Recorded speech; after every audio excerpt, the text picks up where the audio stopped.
নানহাং ইমাংয়ের উপর নজরদারি করে জানতে পারে ইমাং বাড়ি থেকে বাইরে বেশি যায় না। তাহলে তার ব্যাপারে এত সব জানলো কি করে? সে কি নানরুইয়ের জন্য কাজ করছে নাকি চু গুইহং এর জন্য?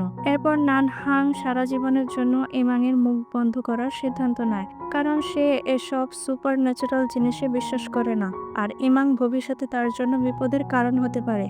এরপর নানরুই চু গুইহং এর সাথে দেখা করতে যায়। নানরুই ছোটবেলা থেকে চু গুইহংকে নিজের ভাই মনে করত, তাই সবসময় তাকেই ব্রাদার বলে ডাকে। নানহাংকে কখনো ভাই বলে ডাকেনি। চু গুইহং মনে করে পিংরং যুদ্ধে চিয়ানিউ আর্মির হেরে যাওয়ার কারণ হচ্ছে নানহাং। এদিকে ইমাং একটা সলিউশন বের করার জন্য তার মেয়েদেরকে গল্প বলতে থাকে, যেমন নানহাং এর পুতুলটাকে বলে এটা হচ্ছে ইভিল ডল, সবাই তাকে গড অফ ডেথ নামে চেনে। চু গুইহং এর পুতুলটাকে বলে ও সবসময় সবাইকে বাঁচানোর জন্য নিজে স্যাক্রিফাইস করে, আর নিজের পুতুলটাকে বলে এ হচ্ছে এই গল্পের হিরোইন। খারাপ পুতুলটা একটা ট্রেজারের জন্য হিরোইনের পরিবারকে মেরে ফেলে। হিরোইন ট্রেজারটা খুঁজে পায় না। এতে মেয়েটা বলে তাহলে হিরোইন কি সিক্রেটলি অন্য কিছু সেই ট্রেজারের পরিবর্তে দিতে পারে না?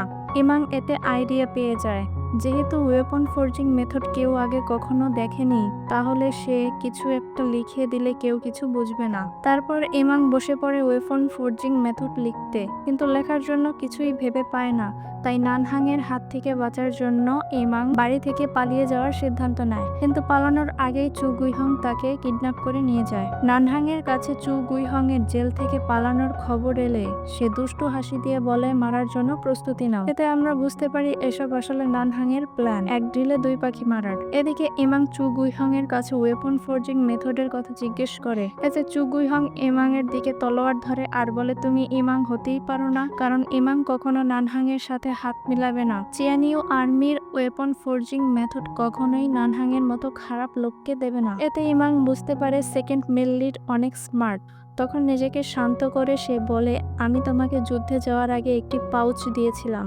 পাউচের সবগুলো পাতা রেড কালারের, কিন্তু একটি পাতা পার্পল কালারের। আমি তো প্রমাণ করে দিলাম যে আমি ইমাং, এবার তুমি চু গুইহং হওয়ার প্রমাণ দাও। চু গুইহং তখন তাকে সেই পাউচটি দেখায়। সেই মুহূর্তে নানহাং সেখানে চলে আসে আর বলে জেল থেকে পালানো এবং ইমাংকে কিডন্যাপ করার অপরাধে তার সৈন্যদের চু গুইহংকে মারার আদেশ দেয়। এতে চু গুইহং বুঝতে পারে এটা আসলে নানহাং এর ট্র্যাপ। চু গুইহং সৈন্যদের সাথে লড়াই করতে থাকে, আর এই সুযোগে ইমাং পালাতে থাকে। নানহাং ইমাংকে মারার জন্য তার দিকে তীর ছোড়ে, কিন্তু তখন কিবোর্ডে সাউন্ড হয় আর নানহাং দ্রুত গতিতে ইমাং এর দিকে ছুটে যায় তাকে বাঁচানোর জন্য। এতে তীর এসে নানহাং এর পিঠে লাগে। এতে ইমাং মনে করতে থাকে তীর মারার পর নানহাং কি তাকে মারার প্ল্যান বাদ দিয়েছে, আর নানহাং রেগে বলে তুমি আমার সাথে কি করেছো। এরপর নানহাং এক হাত দিয়ে ইমাং এর গলা চেপে ধরে। এতে ইমাং তো ছটফট করতে থাকে। আবারও কিবোর্ডে সাউন্ড হয় আর নানহাং নিজের অনিচ্ছাতেই তার অন্য হাত দিয়ে ইমাং এর গলায় চেপে ধরা হাত সরিয়ে নেয়। নানহাং এই বিষয়টা দেখে অবাক হয়ে যায় যে সে এমন কেন করছে। এরপর নানহাং ইমাংকে তার ম্যানশনে নিয়ে যায়। ইমাং ভয়ে কিছু বলতেও পারে না। এদিকে চু গুইহং এর ডিউটির প্রতি সিনসিয়ারিটি দেখে তাকে জেল থেকে মুক্ত করে দেওয়া হয়। ইমাংকে মারার জন্য নানহাং পুরো ম্যানশন থেকে সার্ভেন্টদের সরিয়ে নেয়। এবার নানহাং যুদ্ধের আর্মর পরে রেডি হয়ে আসে আর মনে করতে থাকে হয়তো এটা ওয়েপনের সমস্যা, আর সেটা বোঝার জন্য ইমাংকে চেয়ারের সাথে বেঁধে ফেলে। ইমাং তো ভীষণ ভয় পেয়ে যায়। এরপর ফুগুই বলে ক্রসবো দিয়ে মারলে এক শটে মরে যাবে।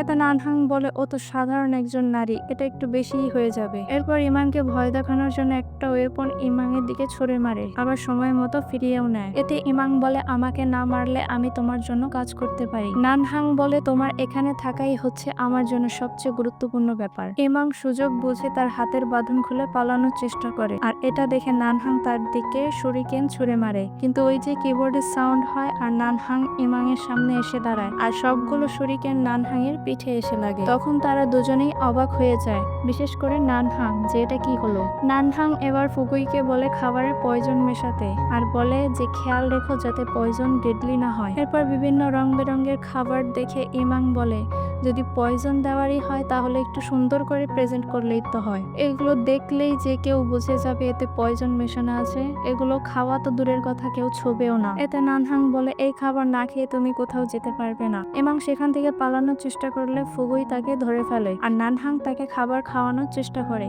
কিন্তু ইমাং মুখ চেপে বন্ধ করে রাখে। এতে নানহাং বলে যেহেতু তুমি খেতে চাইছো না তাই আমি তোমাকে আর জোর করব না।